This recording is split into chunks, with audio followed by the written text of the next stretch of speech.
It's Sunday night, it's 9:30, and it is time for the Gersnet Podcast, the totally free Rangers show by the fans, for the fans, and as always, we are absolutely live. If you are joining us live tonight, then welcome along. Remember, you can get involved in the show by leaving us all your comments and your questions over on the YouTube channel. I'm going to be keeping my eye on that throughout the show, and we're going to get to as many of those as we can. The pod is also going to be available, as always, to download from early on Monday morning. Make sure you subscribe so that you never miss a thing. We're available on iTunes, Google, Acast, Castbox, Stitcher, pretty much anywhere else you can think of to get a podcast. So hit the subscribe button, maybe leave us a wee comment as well.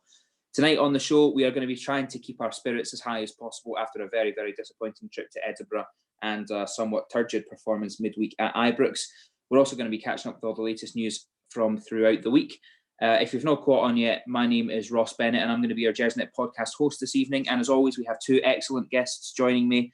First up is a very warm welcome to my fellow part-time host, David Wren. David, how's your weekend been? Good evening, Ross. The sort of weekend where I'm jealous of anyone that doesn't like football. But yeah, other than today's result, it's been okay. Thanks. Excellent.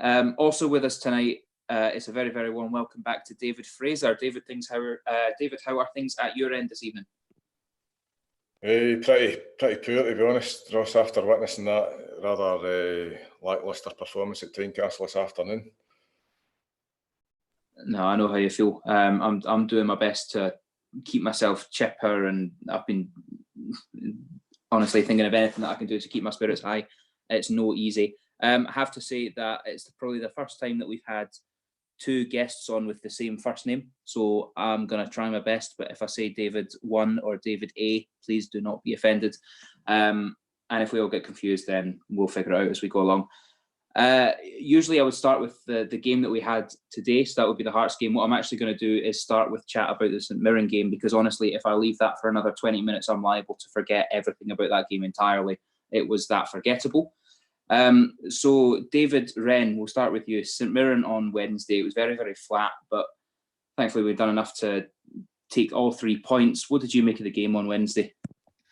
I think it was, it wasn't great, and I think it's very reminiscent of last season's post-winter break sort of hangover that we had. And yeah, I think the thing is, when you're going into games like that, St Mirren at home, whether you've had a winter break or not, you're really looking for the players to put on a show for the fans and get, confidence high. And it was disappointing that following a Stranraer Cup game, which was very similar, you have, the first team back out there after the high of, the last game before the break, to then, put in well, obviously come out the Hearts game, but it's really disappointing that they've not managed to build on that result. And I think that's what we all feared, was that perhaps there would be that hangover from the winter break. And I think the St Mirren game, when we maybe hoped that it'd be a bit more positive and a good performance against a team that, let's face it, we should be comfortably beaten at Ibrox, that we couldn't do that. And obviously we got the 3 points, and that was the main thing. I think that possibly set the tone for what happened today. But yeah, I think just a flat performance. I don't think there was really much to write home about, and that's probably the most disappointing thing.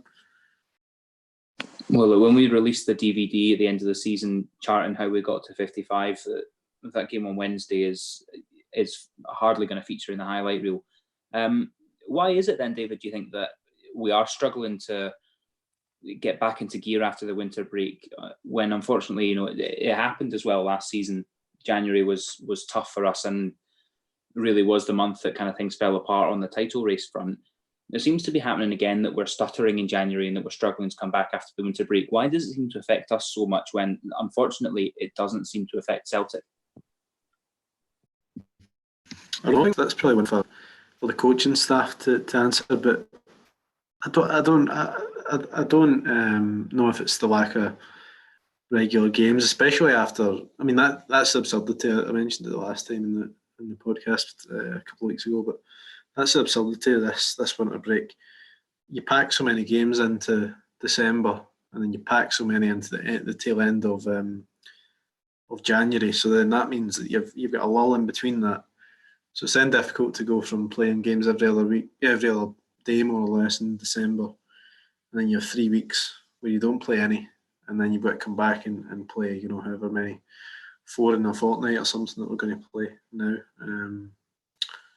So I mean, there's no doubt that the players have possibly lost that momentum and that sort of routine of playing so much. But as you say, it's not seemed to affect Celtic. But then at the same time, they, for the second year in a row, were coming off a bad result. So then you're going in there, you're soul searching a bit, you're coming back a lot more pumped up to, put on a show for the supporters and show them that you're still in the, you're still in the game here. And maybe that's the difference, but that shouldn't be. I mean, surely we should be coming back and being more up for it, because obviously everything's in our own hands, and now it's not, unfortunately, again, and it's now out of our hands in a way, certainly until the next Old Firm game, you would think, and that's disappointing, because we've lost that opportunity to build on what was a really monumental result, or we thought was a really monumental result. I think that's an interesting point, David, about Celtic's kind of reaction over the winter break. Obviously, Rangers and Celtic had kind of identical winter break training plans this year. So maybe there is something in the mentality of the fact that Celtic both years have kind of come off bruising results against us, and maybe you'll come back with something to prove. I'm going to jump to the other, David, now. There weren't many highlights from the St Mirren game on Wednesday, and it seemed to me, David, that we're still struggling to break down teams that sit deep. I mean, St Mirren, to my mind, sat with a pretty flat back five and a fairly flat middle four, sat very, very close in front of them. So we're trying to break down two banks of players numbering 9 people. We've got very creative forwards, but we still struggle to break that down. Is that a concern for you? And do you think maybe we need to change our approach to matches like that? It's an obvious concern, Ross. I think the big thing that sticks out for me with regards to the St Mirren game would be possibly, it's laid bare the over-reliance on Alfredo Morelos and James Tavernier, that how much we seem to, maybe struggle's not the right word, but we don't seem to be as potent without those two guys on the side. I've never done, whenever I'm on the pod, waxing lyrical about how important James Tavernier is with regards to driving the team forward. Having said that, I mean, good players, better players than Rangers have got currently, can struggle to break down a well-organised defence, or a low block, to use current parlance.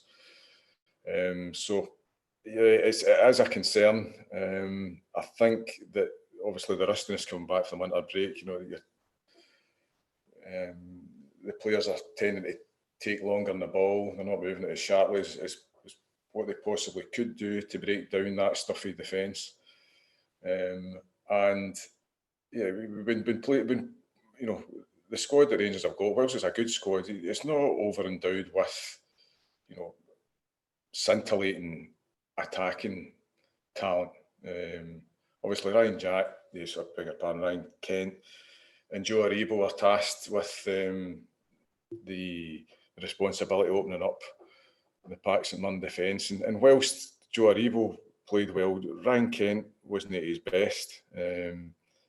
And the goal that Jermaine Defoe scored, whilst it was a typical poacher's goal, an experienced striker's finish, I can't remember any real clear-cut chance. Obviously, there was a couple of high balls went in where Katic's got his head to them, and for whatever reason they might have went off target or had a defender or they were defended. But I think in terms of chance creation, I think we're just off, and I think it's just as David mentioned there in his previous response, that the winter break is maybe just came at a wrong time for Rangers.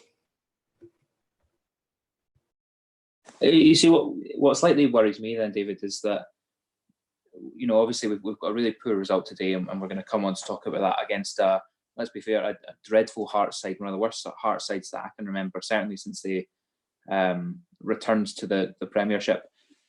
We struggled to get the result against St Mirren. We kind of huffed and puffed and got that over the line. Dropped points earlier on in the season against Hearts. And yet, when it comes to facing Celtic, obviously the League Cup final didn't go in our favour, but the performance, no one's going to deny we were the better side. We then blew them away at their place just before the new year. Is there an inference we can draw there, David, about the mentality of the players, that we pump ourselves up for the big game, but maybe slightly take the eye off the ball when it comes to teams at the lower end of the table?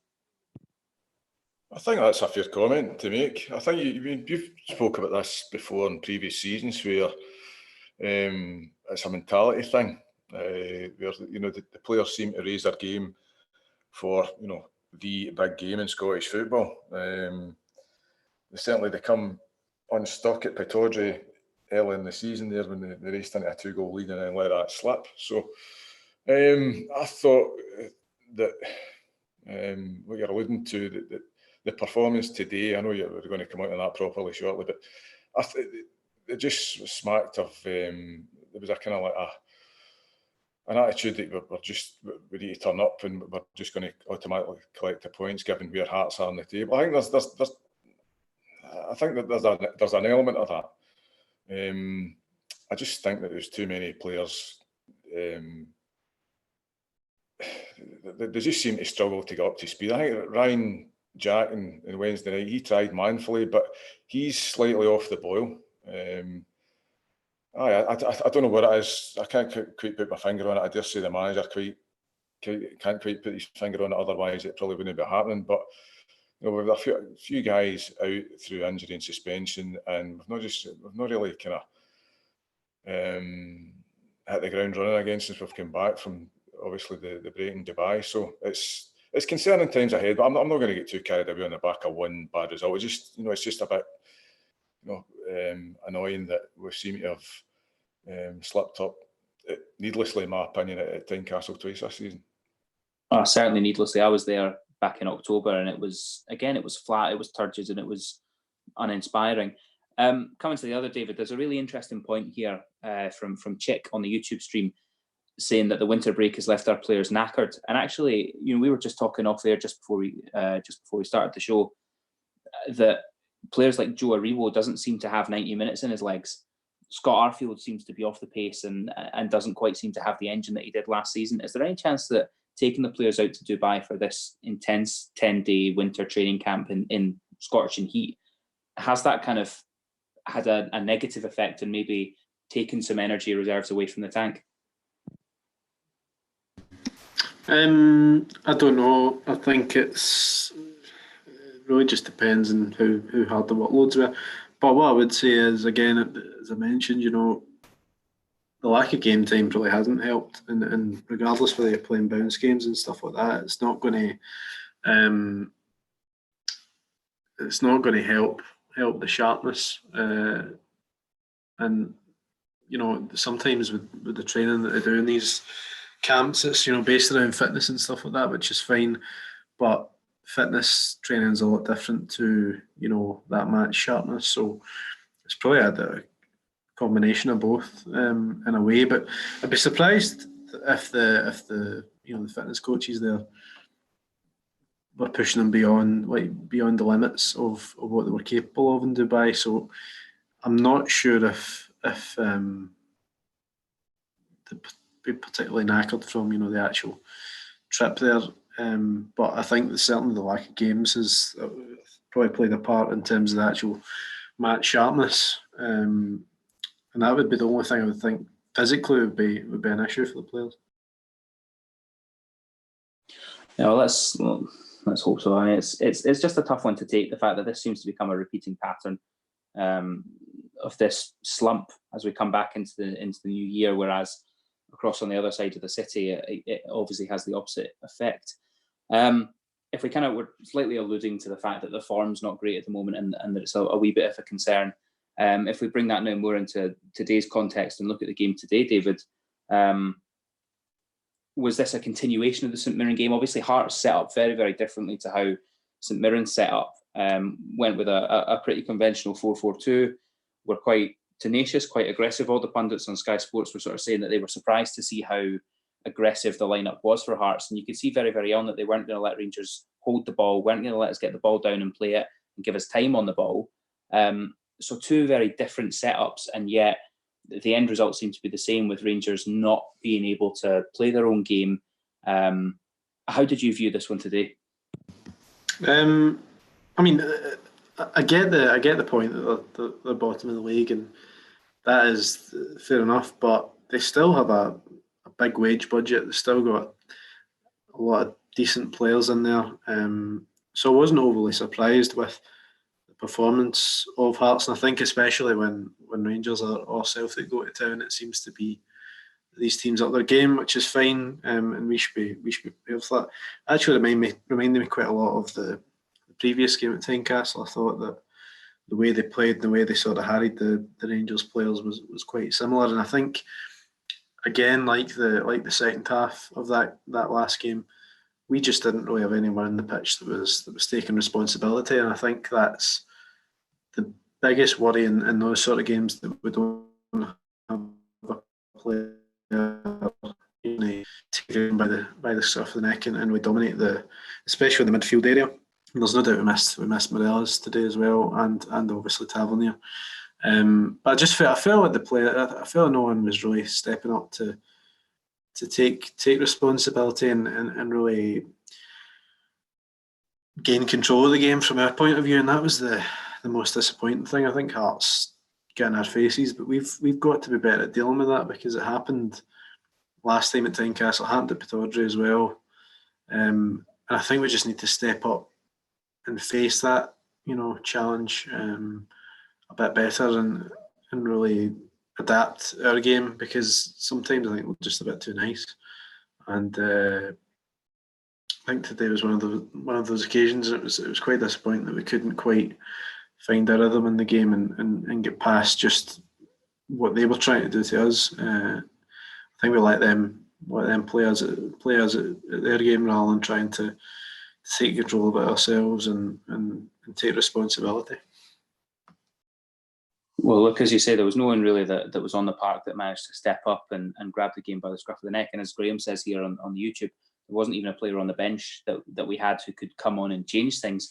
Looking down the list of substitutes, I never really got a sense of confidence that any of them was a game changer. We throw on Scott Arfield, who, as I say, is kind of half a yard slower than he was last season, seems to have lost a wee bit of that touch. Shea Ojo, who certainly hasn't done anything really to enamour himself too greatly to the fan base. Matt Polster will kind of come on, talk about in a little minute, because he's one of the players who maybe got himself pass marks today, and we'll talk about what that might mean for the rest of his season. David Fraser, coming to you. I mean, was there anyone for you that picked up pass marks today? Who was your man of the match? That's a tough one. I think you could give pass marks to possibly Connor Goldson for his performance, although he seemed to tail off in the second half. I don't think you could point the finger too much at Alan McGregor. Didn't have a lot to do. Was unlucky with certainly the second goal. Couldn't do anything really about the first goal either, truth be told. So other than Matt Polster, he impressed, given his lack of game time when he came on. Other players, I thought Joe Aribo, I thought it was a very timid performance from Joe. I've been talking Joe up in recent weeks. I thought he was good on Wednesday night, and in a poor performance. I thought he tried to take responsibility, but that chance he had when he went through on goal. I wasn't fully expecting him to bury it. I was expecting him to at least get a shot on target. And after that, he seemed to go into his shell. I don't know. When I say go into his shell, it just didn't seem to take that initiative. He certainly wasn't hiding, put it that way. That's one positive you could derive from his performance. There was just too many guys were off it, and again, I'm repeating myself here. You see, John Flanagan comes into the side today, how much we lose going forward on that side. Borna Barisic, other than setting up Ryan Kent's goal, he was strangely quiet. I think that just the performance today, as David mentioned there, we allowed Hearts to dictate their style in the game. And that's the biggest disappointment from today's match for me. We've went to tough places like Armandvale on a plastic pitch against a side that's physical, gets in your face, wants to give you, no time in the ball, and we've passed our way round about them. The performance back in November time, if memory serves, at Armandvale was outstanding, the 2-0 game. And how we've not managed to replicate that again, a similar performance today at Tynecastle, it's concerning. You mentioned there that nobody on the bench to come in and really affect the game. Having said that, I thought Scott Arfield made an initial burst for the first 10 minutes after the break, but after Stephen Naismith got an equaliser, there just seemed to be a flatness about Rangers that they couldn't really lift it. And then obviously when Glenn Kamara had a really, really poor game by his recent standards, and Stevie obviously thought that he was going to go for it with throwing on Ojo, but it just seemed very, very disjointed. And I'm not going to lie, it's a concern, as I dare say. The manager's obviously feeling at the minute, thinking about what he's going to do to raise the spirits and the levels again for Wednesday night. No, absolutely. Look, we're kind of dancing around a fairly big elephant in the room here.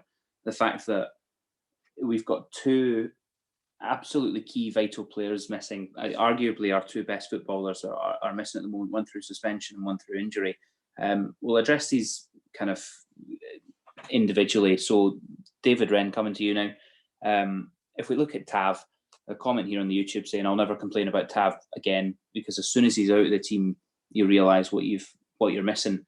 He was replaced today by Flanagan at right back, and we discussed this last week on the show. Would you stick with young Patterson at the back, considering Patterson gives a wee bit of an attacking impetus, much like Tav, whereas Flanagan really is more of an old-fashioned fullback.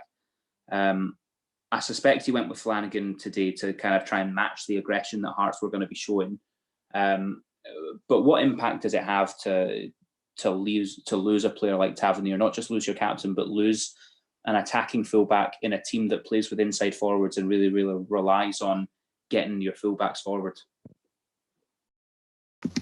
I think it's just been proved how important he is to us, and he is a key player. He assists, goals that he produces from a right back position are invaluable to us, and I think just the width that him and Barisic provide the team really is massive for us. I feel a bit sort of sorry for Flanagan, because I feel like he becomes an easy target because he's just not the same. He's just absolutely not the same sort of fullback. I think sometimes he has a place in the team. I think especially European ties, he's proved his worth over the past couple of years, but I think sadly, I mentioned this the last time I was on, I think there's some players in the squad that just, you have to say, aren't quite good enough, and I feel that Flanagan, for where we want to be, just doesn't really fit the bill anymore. And I don't think it's through any real fault of his own. I just don't think he's quite up to it. And I personally think, again, another thing that Colin and I had spoken about a couple of weeks ago was young players and how you integrate young players into the team. And I think Patterson had a good game against Stranraer. He didn't do anything wrong. He certainly made an impression. I think when it gets to that stage, you should at least give him a chance. And perhaps against St Mirren, that would have been the chance, to play him and give him a bit of a taste for league action. And if that had gone well, he could have stayed in the team just as a backup to Tav. I think it would have been worth taking that chance than playing Flanagan, which turned into a bit of a poor decision. Gerrard blamed a yellow card for taking him off at half-time today, but I don't think that had been the only reason. Poster's obviously there as well, but the rumours have been that he's not in the long-term plans. So for me, I would have stuck with Patterson, given him an opportunity as a young player coming through, because I think he matches up with Tavernier and has the same sort of attributes. Tavernier's invaluable to us, and I think anyone that does routinely moan about him will certainly have to eat their words a bit after his absence. You see, it's interesting you say there, Polster, the rumours, and I've heard the same rumours, that he's not necessarily in the long-term plan at the club, which I think is a wee bit of a shame, considering that I think he came on today and was probably, well, he certainly impressed me more than I thought he would. I thought his passing was excellent and his movement was really good, maybe lacking a little bit in terms of final product. Are you saying then that, obviously we're looking ahead to Ross County midweek, but then a very, very tough fixture, Aberdeen at home, who Aberdeen dropped points themselves today, but will have looked at our game today and realised that if they're aggressive and if they can get in our faces, then they'll have a good chance at taking something from the game. Thinking ahead to Aberdeen, David, would you stick with Flanagan, put Patterson in, or maybe rely on Polster? I think it's now a really difficult situation because Flanagan's played the past 2 games. So what I said there about Patterson, you would play Patterson, then give him a run of games. You can't, with young players, you can't bring him in for a Scottish Cup tie, take him out for 2 league games and think, right, you're going back in. It's just, it doesn't work like that, I don't think.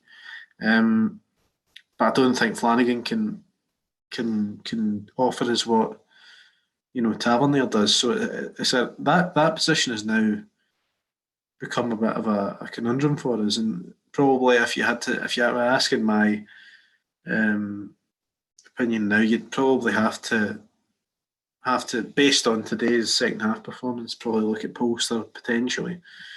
But it's just, I mean, you could, out of the 3, there's pros and cons to each of them, and I think it's now a really difficult position for Gerrard to fill.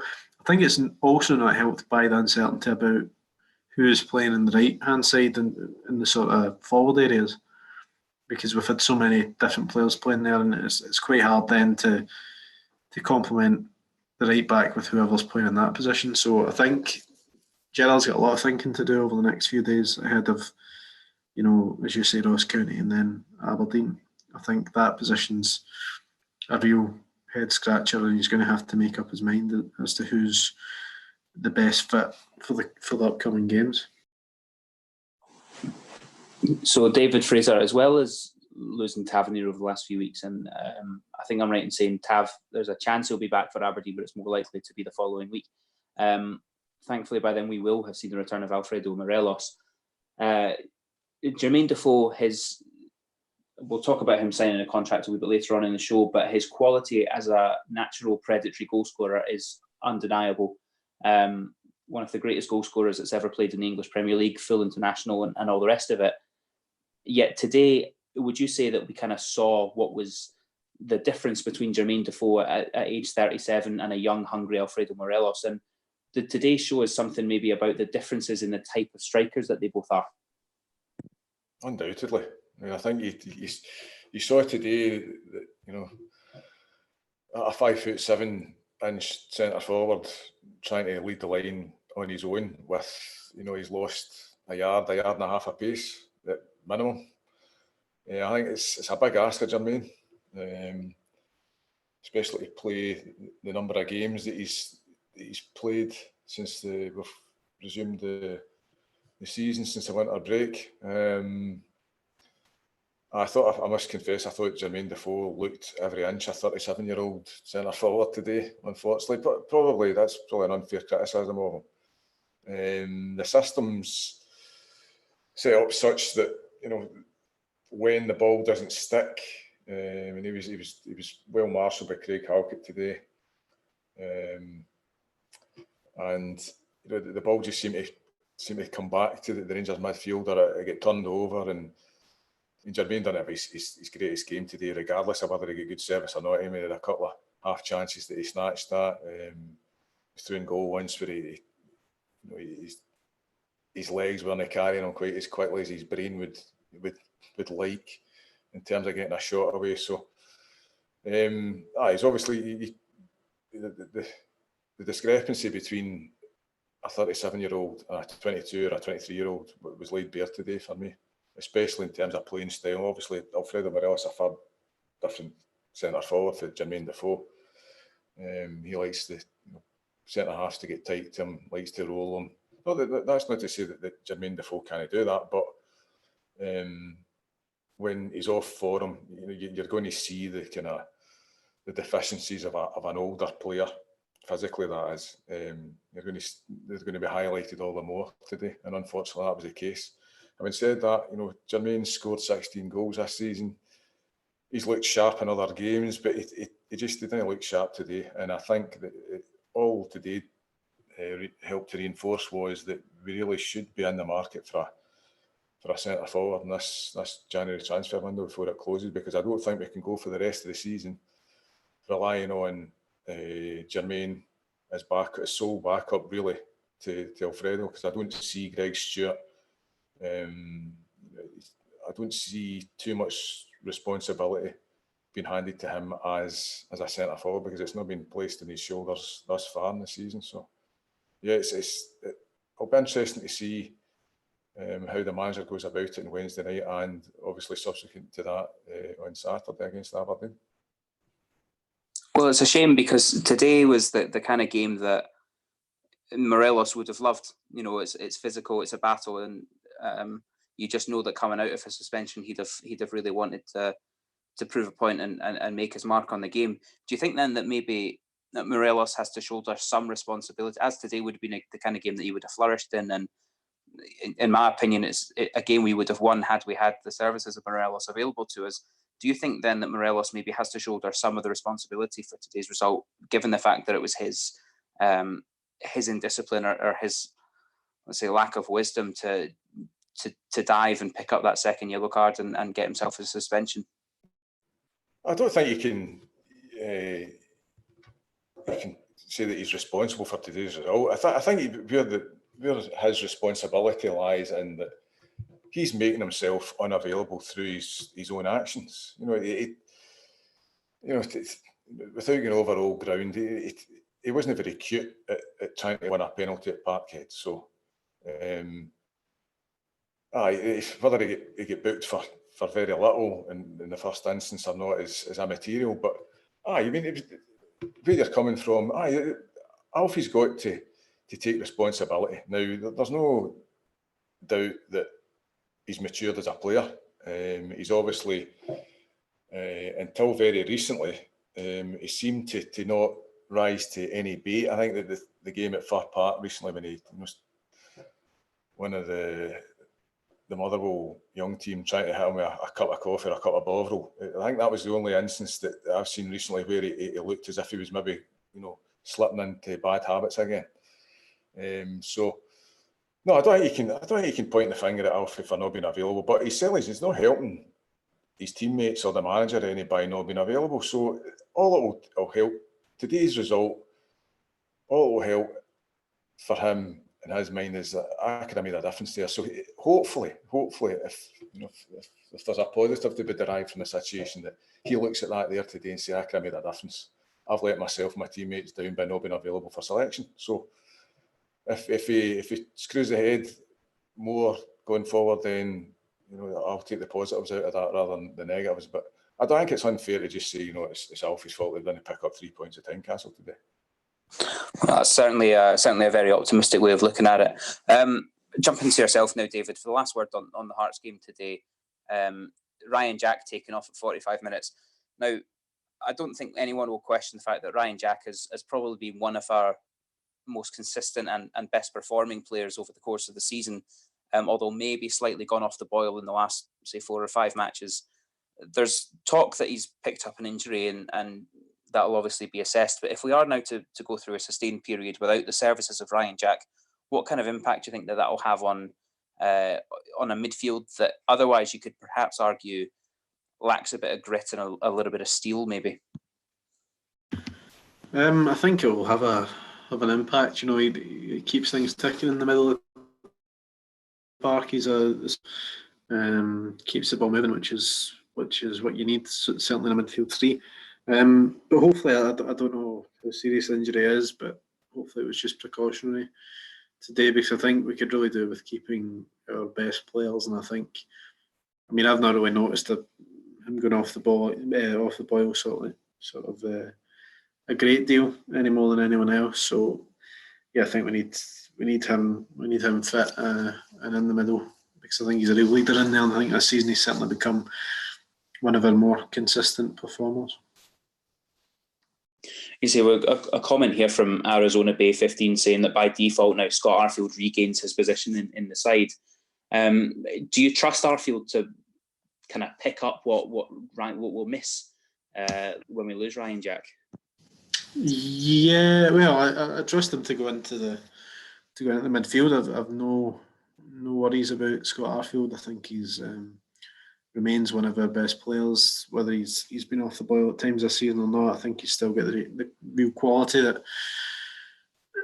keeps him in place as one of the better players we've got. I don't think he's a Ryan Jack type. I think he'll probably be the one that will play in a more attacking role in that midfield three, and he offers a different dimension. You saw it today. He was in the final third a few times, which was good, and I think he offered a bit of a different dimension, certainly for the first sort of quarter of the second half.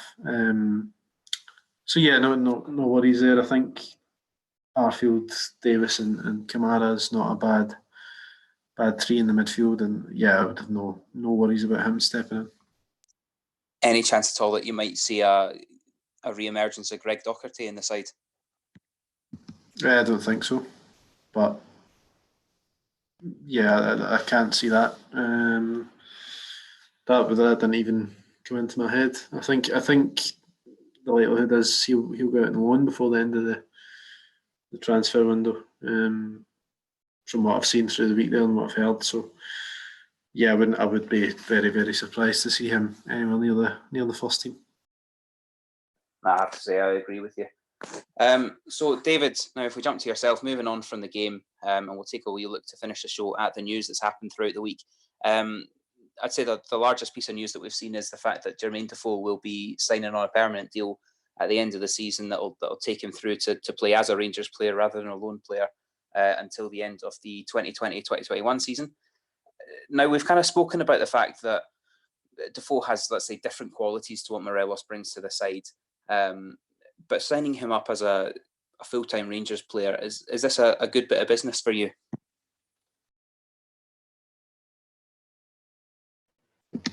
I think we get mixed up with what David it was going to be there. But for me, it's it's a fine piece of business, I think. He's an experienced player who, will do a solid job, as he has done since he came to the club. I think it's a lot to ask of Defoe to lead the line in games like today, like David said earlier. But yeah, no worries about that. I do think we could do with another striker through the door.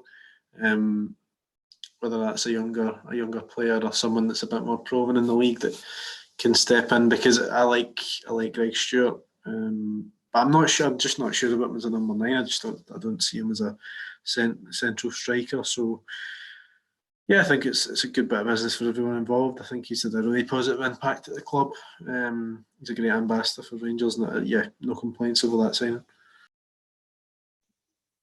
To jump to the other David Fraser, how about yourself? I mean, that's the issue we're kind of skirting around here. We have 2 recognised strikers at the club. Morelos, I think most people will put money on the fact that he'll probably be moving on for a good wage in the summer.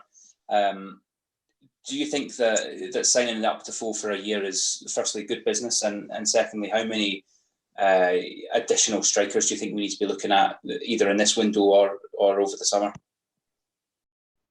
I think he's signing is good business from an experience perspective. I think his influence in the dressing room is undoubted.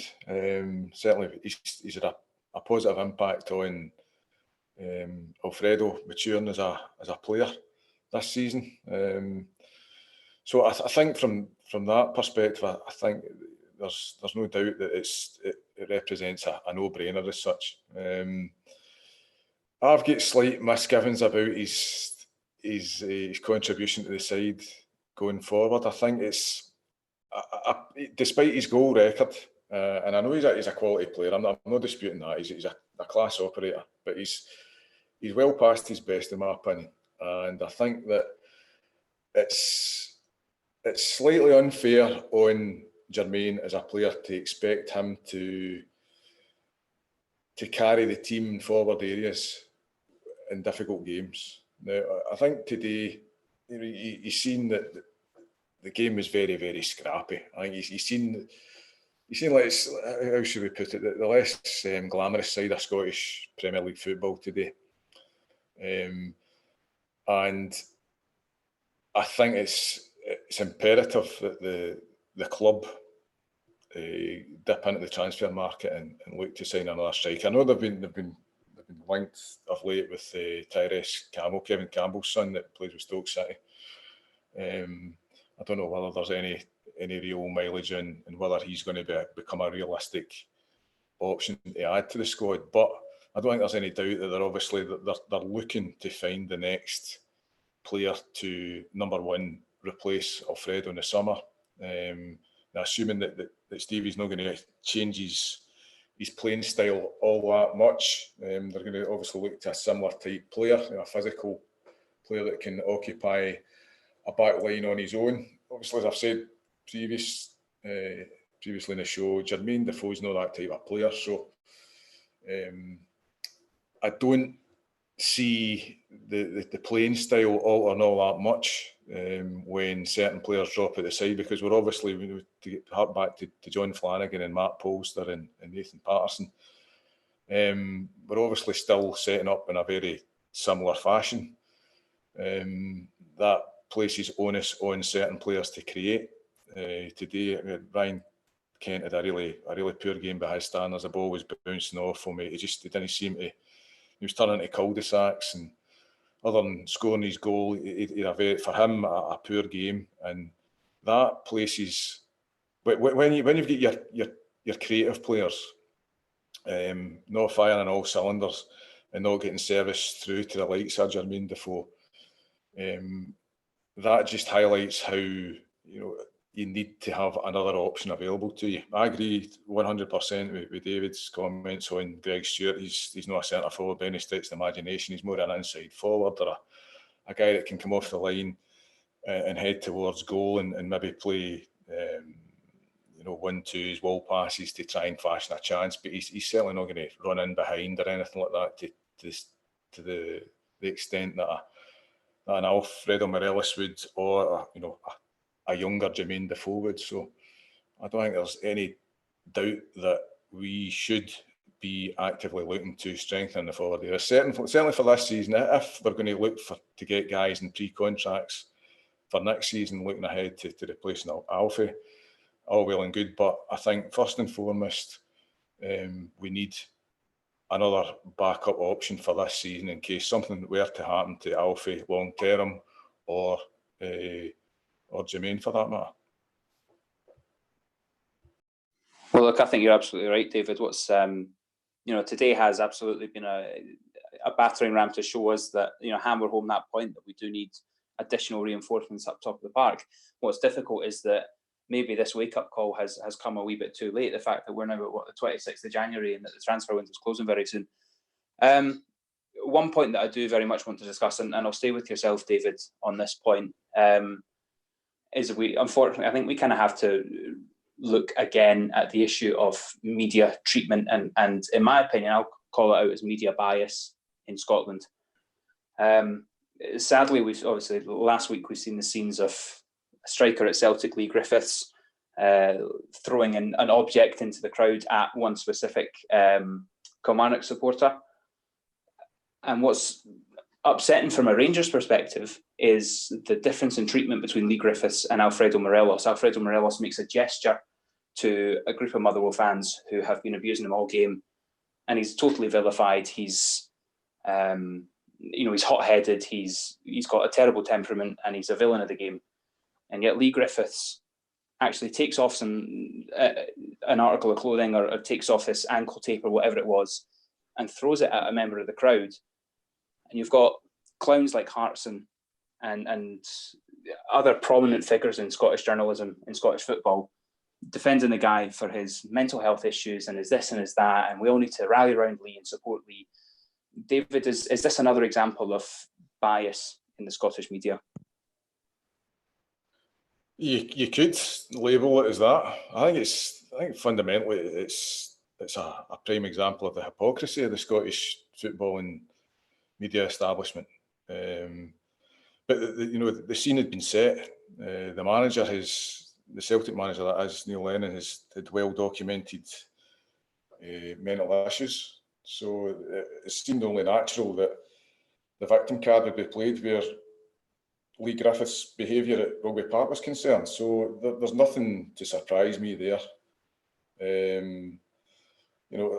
From outsiders looking in, if you speak to people like yourselves, that live in England, they hear about Alfredo Morelos' off-field issues with regards to not being available for selection, his temperament issues, and that's the number one facet of his game, other than the fact that he's scoring goals and at a high level, certainly when it comes to the Europa League. So Lee Griffiths, a talented player, but obviously has behavioural issues. But you can't. It lays bare the fact that there's one rule for one and there's another rule for others.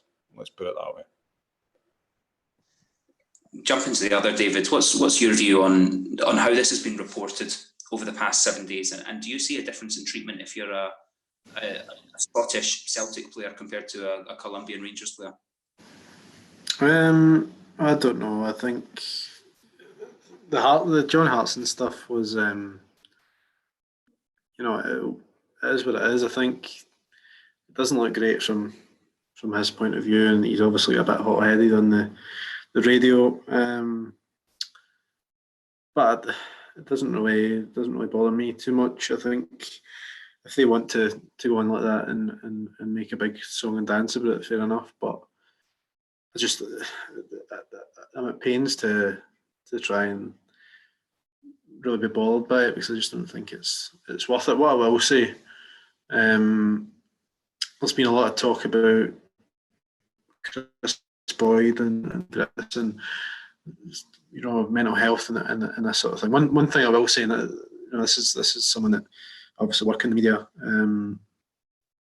What I would say is there needs to be this. We need to stop with the sort of generalisation of everything, and it seems to be that 1 minute we're talking about one particular person or thing who has been affected by mental health issues, whatever that may be, and then the next minute we're vilifying someone for an addiction issue or whatever it may be. I think there just needs to be a more consistency over the way things are being reported, and I think that's been something that's come to my mind this week, looking at this play out. The full narrative online as well. I think social media plays a big part in this, but it seems to be this sort of Chris Boyd said this about Lee Griffiths, and Chris Boyd has this mental. It seems all very convoluted, and I think there needs to be a bit more consistency over the way people are speaking about things like mental health, because it's not helpful for it to become this stick to beat people with and to argue over and to use it as a bit of whataboutery. He said this about him, and mental health. That's what brings it on. That's what brings these issues to the fore for a lot of people, is the way they're played out in the media and on social media. It's been disappointing to see the mental health aspect be used in such a sort of blasé fashion this week. That's been the biggest disappointment for me, is something like that being trivialised so much. In terms of, again, as I said last time I was on, in terms of the actual media aspect of it, I think it's anything that offends, I think it's just best to be ignored. And I think if ex-players are going on the radio and shouting their heads off about, I said that just there, this whataboutery, bringing people in that aren't even related to the story in question, I think it's just, it's unhelpful, but at the same time, it's not really worth the time of day. From our point of view, I don't think is, and the more that you talk about it, the more that you bring it up. Everyone knows the relationship between Rangers and the BBC at the moment.